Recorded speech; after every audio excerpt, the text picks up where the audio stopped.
ఆంధ్రప్రదేశ్ ప్రభుత్వం NDA government Nara Chandrababu ముఖ్యమంత్రి అయిన తర్వాత ఏదైతే ఎన్నికల హామీ ప్రకారం 4,000 రూపాయల పెన్షను ప్రతి నెల కూడా 1వ తారీఖునే వృద్ధులు, వితంతులు, అలాగే వికలాంగులు అందరికి కూడా పెన్షన్ ఇవ్వడం జరుగుతుంది.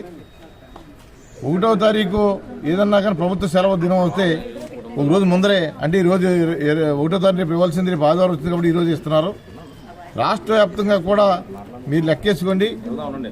2 కార్యక్రమాలు నారా చంద్రబాబు నాయుడు ముఖ్యమంత్రి అయిన తర్వాత ఎన్టీఆర్ భరోసా పెన్షన్ ఒకటి, అలాగే అన్నా క్యాంటీన్, ఎన్టీఆర్ అన్నా క్యాంటీన్, ఈ 2 కార్యక్రమాలు రాష్ట్రంలో మరి ప్రతి ఇంటికి ప్రతి మనిషికి కూడా చాలా తొందరగా అందరికీ కూడా మరి వాళ్ళ జీవన విధానంలో మరి 5 రూపాయలకి అన్నం క్యాంటీన్లో భోజనం పెట్టడం కానీ, అలాగే ప్రతి నెల 4,000 రూపాయల పెన్షన్ ఇవ్వడం అంటే సామాన్య విషయం కాదు. భారతదేశంలో ఏ రాష్ట్రంలో లేని పెన్షన్ విధానం ఆంధ్రప్రదేశ్లో ఉంది.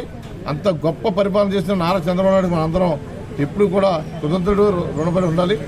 రాబోయే రోజుల్లో కూడా నారా చంద్రబాబు నాయుడు గారు, పవన్ కళ్యాణ్ గారు, అలాగే లోకేష్ బాబు ఆధ్వర్యంలో కేంద్రం నరేంద్ర మోడీ గారి సహకారంతో ఈ రాష్ట్రంలో సూపర్ 6 పథకాలు పూర్తిగా మనం అమలు జరుపుతున్నాం. అలాగే భీమవరం నియోజకవర్గంలో కూడా రాబోయే రోజుల్లో కూడా స్థానిక ఎన్నికలు వస్తున్నాయి. భీమవరం మున్సిపాలిటీ, అలాగే వీరవసరంలో భీమవరం మండలం కూడా అన్ని సంక్షేమ పథకాలు తెలుగుదేశం పార్టీ క్యాడర్ని ఇన్వాల్వ్ చేసి ప్రతి సచివాలయ సిబ్బందితో కూడా ప్రతి ప్రోగ్రాం కూడా అది తల్లికి వందనం కానీ, అలాగే అన్నదాత సుఖీబాబు కానీ, అలాగే ఉచిత బస్సు, మహిళా శక్తి ఉచిత బస్సు కానీ, గ్యాస్ సిలిండర్లు కానీ అన్ని కార్యక్రమాలు కూడా పర్యవేక్షణకి అధికారులతో కలిపి పార్టీని కూడా ఇన్వాల్వ్ చేయడం అంటే చాలా గొప్ప విషయం. మనం అందరికి కూడా మరి ఎన్ని అందినప్పుడే రాబోయే రోజుల్లో మున్సిపాలిటీని అలాగే స్థానిక ఎన్నికలు కూడా 100% గెలిచే విధంగా మన భీమవరం నియోజకవర్గం చూస్తే తోట సీతారాజు గారు, మెంటే పార్థసారథి గారు, అలాగే వేంట శ్రీనివాస్ గారు, నా రామలింగరాజు గారు, అలాగే బిరగా నారాయణ గారు, అందరూ పెద్దలు ఉన్నారు. వీళ్ళందరినీ కూడా మనందరూ కలుపుకుని, అలాగే మన భూమి నారాయణరావు గారు కానీ అందరూ కూడా ఛానల్ ప్రకారం ఈ అందరినీ మనం ఎదురు తీసుకెళ్లి రాబోయే రోజుల్లో భీమవరం నియోజకవర్గంలో స్థానిక ఎన్నికల్లో 100% గెలిచే విధంగా అన్ని కార్యక్రమం చేద్దాం. ప్రజలకు ఏదైతే సంక్షేమ పథకాలను అన్ని కూడా అందే విధంగా మేమందరం పర్యవేక్షణ చేస్తాం. అలాగే అభివృద్ధి పథకంలో కూడా ముందుంది మన మున్సిపాలిటీ కూడా, మన మండలాలు కూడా.